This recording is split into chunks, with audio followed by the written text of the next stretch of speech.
The two 19th century philosophers who have had the widest influence outside philosophy are Marx and Nietzsche. In continental Europe especially, the influence of Nietzsche on philosophers since his day has been prodigious. But he's also influenced creative writers, including some of the most eminent in the English language. For instance, Bernard Shaw, W.B. Yeats, and D.H. Lawrence. The quality of his own prose is simply dazzling and is second to nobody's. Some of the best-known titles are The Birth of Tragedy, Human All Too Human, The Gay Science, Beyond Good and Evil, and most famous of all, Thus Spoke Zarathustra. Bryan Magee, and he was the guy who got it onto TV. His role is absolutely critical in getting philosophy onto British television. There'd been an earlier series he'd made in, I think, 1978 called, amazingly, Men of Ideas. I think Iris Murdoch was allowed in as an honorary man.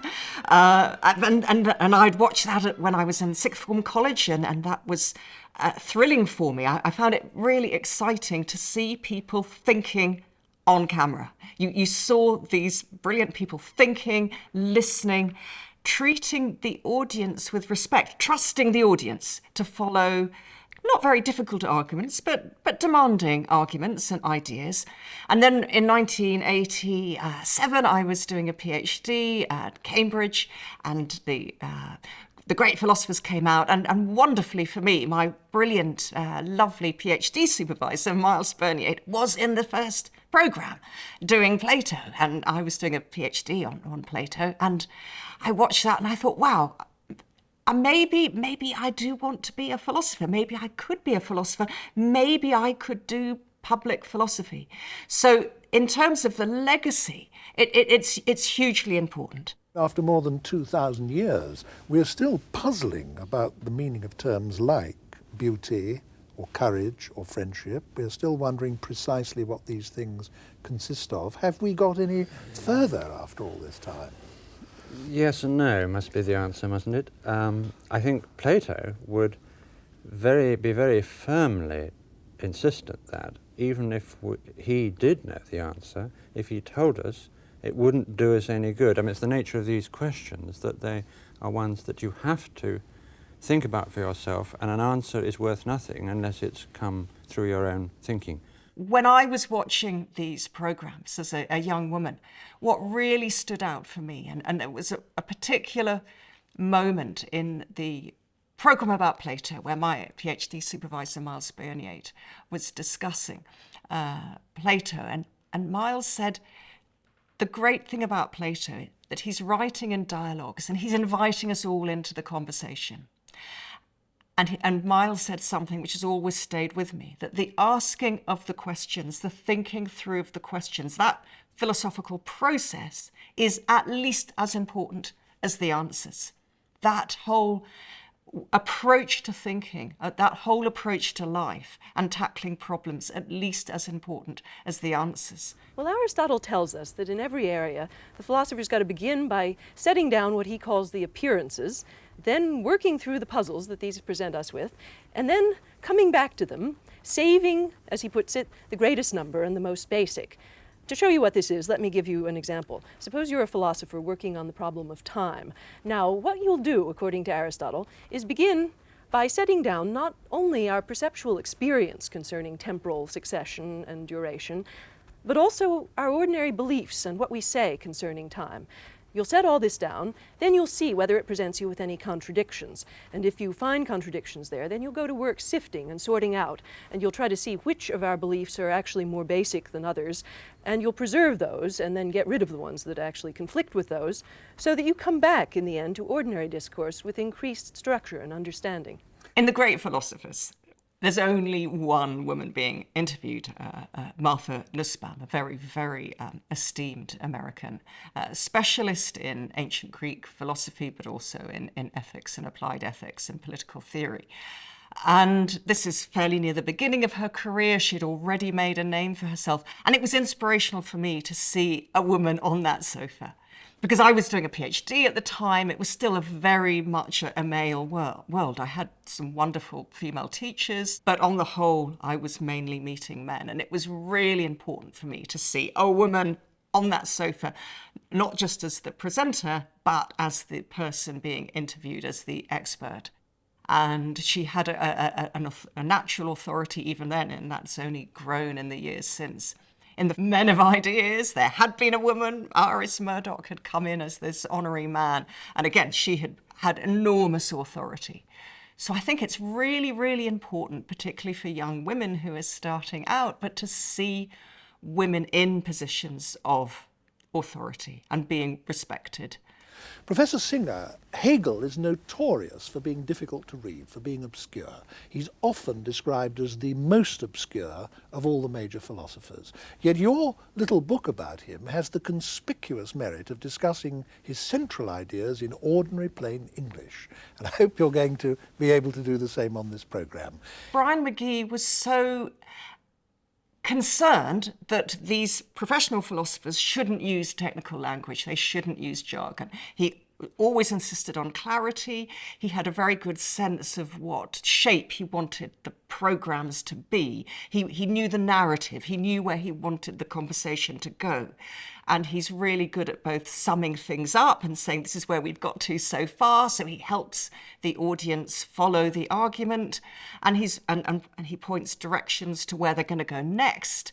So he had a really good instinct for how to create the programs. And I think, I mean, I watched quite a few again recently, and yes, I mean, they're demanding, but they're not very demanding. I mean, it's perfectly possible to follow them. You don't have to be a professional philosopher or to have read or studied any philosophy to follow these programs. He argues that matter is just not definite enough to be what a thing really is. Matter is just a lump or heap of stuff. And so we couldn't say you are some stuff or other, but it's only when we've identified the structure that the stuff constitutes that we can even go on to say something intelligent about the stuff itself. Let me just go over those again, because I think they're arguments of a very fundamental kind. He says, first of all, Socrates, I think the actual example he takes is Socrates, isn't it?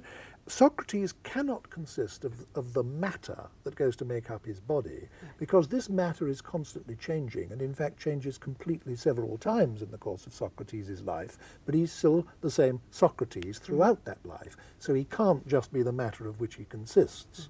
But secondly, this applies to species as a whole. A dog can't just be a dog in virtue of the matter of which it consists, because different dogs are different. I mean, some are brown, some are black, some are white. They're different colours, different shapes, different sizes, different weights, but they're all dogs. Socrates was the first person who brought philosophy down from the heavens and into the towns and homes. You could say Magee brought it literally onto people's sofas. But yes, I mean, I like to think that public philosophy is an invitation, if you like, to people to come. It's a bit like inviting people to come with you to the Himalaya. And if you're a philosopher, it's your job to open up different routes for different people. Some people are just going to want to walk around in the foothills, and that can still be a really enriching experience. It could transform your life. Other people are going to want to go higher, and it's the job of the professional philosopher to try to guide them up a bit and to areas which are more technical, more complex. And then some people are going to want to leave the guide behind completely, strike out on their own. Maybe they'll get to the top. Maybe they'll come back and tell us what it's all about. My view is that Bryan Magee helped people to understand that they could actually climb a lot higher than they thought they could. So I think he was really good at giving confidence to people, to dip their toes into an area they might not have considered before, and then thought, oh no, this is actually thrilling, it's exciting, I want to find out more, I want to go and read these books, I want to continue the work on my own. I realise that thinking hard about complex issues is not hugely fashionable at the moment with a lot of people in political circles, but it should be. It really should be, because the fundamental questions of philosophy don't change. I mean, what really exists? How can we know that it exists? How can we know that we know? I mean, what is it to live a good human life? What is it to live a good human life together? How can we live together? And it's not just those general questions. If we're going to tackle basic challenges facing the world at the moment, we can't do that without some philosophical thinking. For instance, how do we know what kind of values we want to instill in AI systems unless we know what we think a good human life might be or what a good human community might be?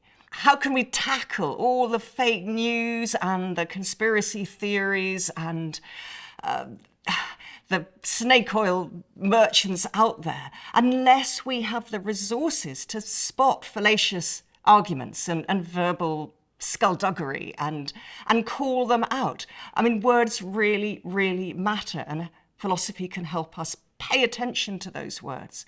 I mean, there's a brilliant passage towards the end of Plato's dialogue, The Republic, when he outlines how a democracy can be subverted into tyranny by an opportunistic demagogue.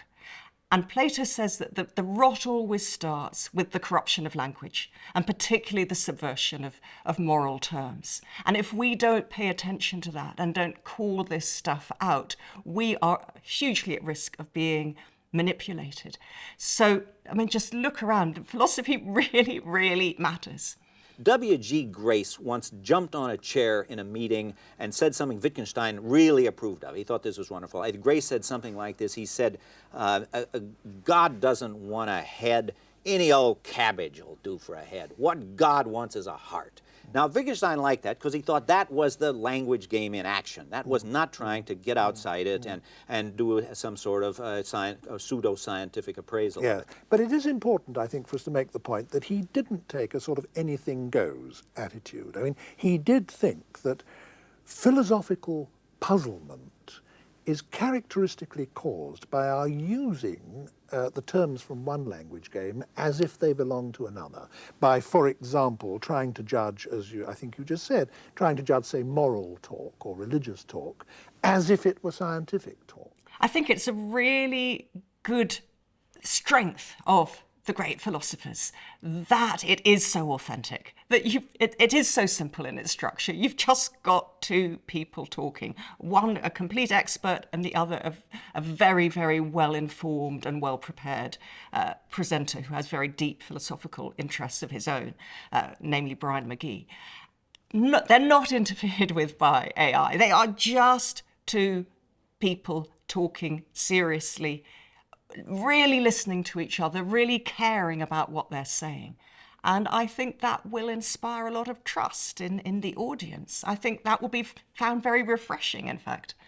And nowadays, philosophy happens in schools, in prisons, in marketplaces, in museums, and of course, not just radio and television. We've also got podcasts and videos and social media. I know that there are quite a few people, including under 35s, who are watching these programs still on YouTube. So public philosophy has changed, but that does not take away from the fact that what Bryan Magee did was absolutely seminal.